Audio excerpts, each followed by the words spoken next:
Sziasztok, üdvözlök mindenkit! Végre hozzám is elérkezett a JTC-nek köszönhetően a FlyDigi új kontrollere, a Vader 5 Pro. Őszinte leszek, már nagyon vártam ezt a terméket, hiszen ha itthon leülök PC elé játszani, akkor általában a Vader 4 Pro kerül úgymond a kezembe, és ez egy olyan mérce, tehát hogyha új gamepad kerül hozzám, akkor mindig ehhez viszonyítom.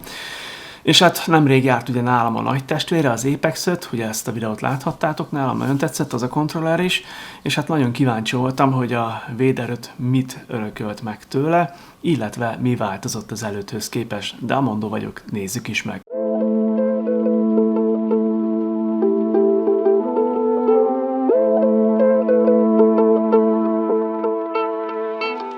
A kicsomagolás élménye ismerős volt. A fekete kartondoboz elején ezúttal is a kontroller fotója lesz látható, és a szokásos fehér-kék feliratok várnak ránk.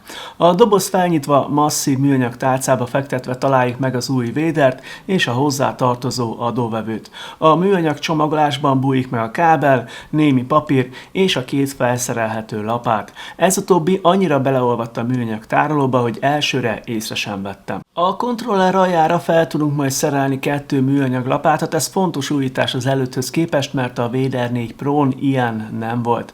Ennek a felszerelése opcionális, de vannak játékok, ahol kifejezetten jól jött a jelenlétük. A FlyDigi új terméke szintén aszimmetrikus kialakítású lett, és az Xbox gamepadokra emlékeztet. Ha az elődjével hasonlítjuk össze, akkor formára úgy 99%-ban meg is egyeznek, de a Vader 5 Pro kicsit finomabb alakkal rendelkezik, picit átalakították a vonalait, és simább átmenetek vannak a markolat és a főtest között, ami azt a benyomást kelti, hogy jobban kézre áll, mint az előd, és ez így is van. A kényelemhez sokat hozzátesz az is, hogy a tömege is könnyebb lett, most 289 grammot nyom csak, ez kb. 35-40 grammos fogyást jelent. Ami viszont mindenkinek azonnal fel fog tűnni, az a markolat új borítása. Míg a Vader 4 kemény, texturált műanyag markolatot használ, addig az új testvére már gumírozott, csúszásmentes felületet kapott, ami tényleg más fogásélményt ad majd. Puhább, simább és kevésbé fárasztó hosszabb játékidő alatt. Összességében a kontroller megjelenése és anyaghasználata jobb lett, a végső összkép egy elegánsabb kontroller benyomását keltette számomra, pedig már az előtt sem volt rossz. A középen található FlyDigi logó és környéke szintén megváltozott, a fekete felületét kapott némi aranycsillogás, szerencsére nem lett túl hivalkodó. Maga a logó viszont már ki- és bekapcsoló gomb is egyben. A következő szembetűnő változás, hogy a fények az új kontrolleren átkerültek alulra. Ezek a szoftverben szabályozhatóak lesznek, én továbbra is más fénybeállításokat használtam a különböző profiljaimhoz. A cég Hall Effect karjai most is szuperül működnek, pontosak és precízek, nagyon szeretem őket használni.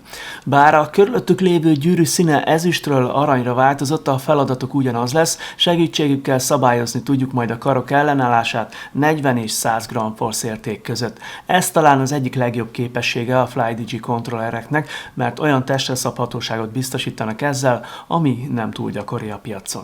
A D-pad változatlanul itt a legjobb szerintem, egyszerűen élmény használni. Fantasztikus a hangja, a működése, a formája azonban már az Apex 5 ovális kialakítását kapta meg. Az alap A, B, X, Y mellé itt is megkapjuk majd a C és Z gombokat pluszban. A 4 alapgomb alatt puhább mikrokapcsoló található, de a Vader 5 esetében már a C és Z gombok alá is hasonló kapcsoló került, míg ugye ez a Vader 4-nél egy keményebb megoldást jelentett. Személy szerint én ezt a C és Z gombot nem nagyon szoktam használni, de ugyanakkor ezek az új kapcsolók nekem kétségtelenül jobban bejöttek. A ravasz és a felette lévő válgombok változatlanok, viszont ide is kaptunk akárcsak az Apex 5 esetében egy-egy új gombot. Ezek eléggé kézre állnak, szóval szerintem sok ember kedvencei lesznek. A ravaszokra visszatérve ezek továbbra is fantasztikusak, a szoftver segítségével ezek működését szintén testre tudjuk majd szabni. Ha a Vader 5 Pro-t hátulról megnézzük, akkor láthatjuk, hogy megmaradt a ravaszok állítására való pöccög. Lehet, hogy nem a legjobb szakszót használtam itt, de a lényeg, hogy a használatukkal a ravaszok működése megváltozik. A megtett út lerövidül, és egy mikrokapcsolóval fogunk itt valójában kattintani. Ez a váltás és az új mikrokapcsolók is sokkal jobbak lettek az elődnél. Persze itt hátul nem lehet nem észrevenni az új lapátokat, amik jó helyre kerültek, és jó volt használni őket, ugyanakkor kár, hogy nem fényből gombokból készültek, mint legutóbb az ATX esetében. De nekem itt hátul legjobban a nagyobb méretet kapott M1 és M2-es gombok tetszettek. Azáltal, hogy ezek a gombok itt nagyobbak lettek, sokkal kényelmesebb lett használni őket.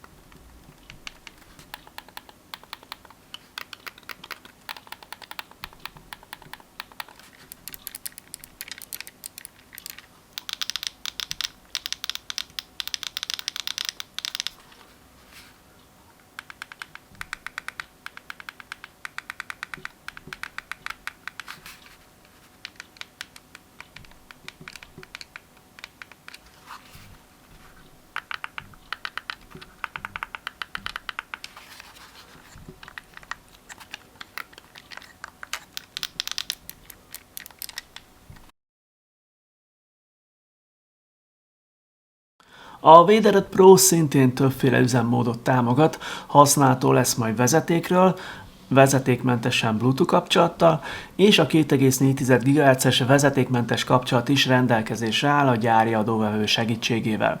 A támogatott platformok között elsősorban a PC szerepel, de használható lesz Androidon és Nintendo Switch-el is.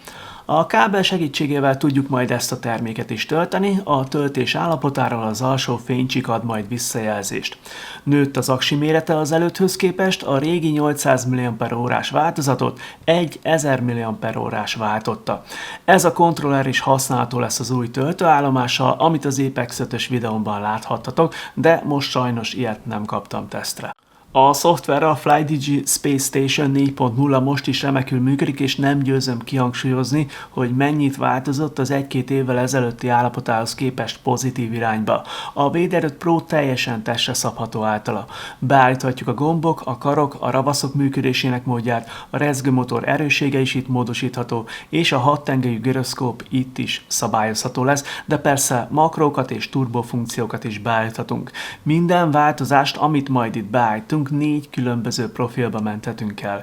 Érdemes itt egy kis időt majd eltölteni, hiszen ez a szoftver lesz a lelke az egész terméknek. Több tesztprogrammal is megnéztem a Vader 5 Pro-t, és összemértem a képességeit az előddel, de hasonló eredményeket kaptam, mint amit a Gamepadla oldalán ti is meg tudtok nézni. Egyértelműen csökkent a latency, és továbbra is remekül működnek a karok, de persze az igazi teszt az volt, amikor elkezdtem a kedvenc játékaimmal játszani.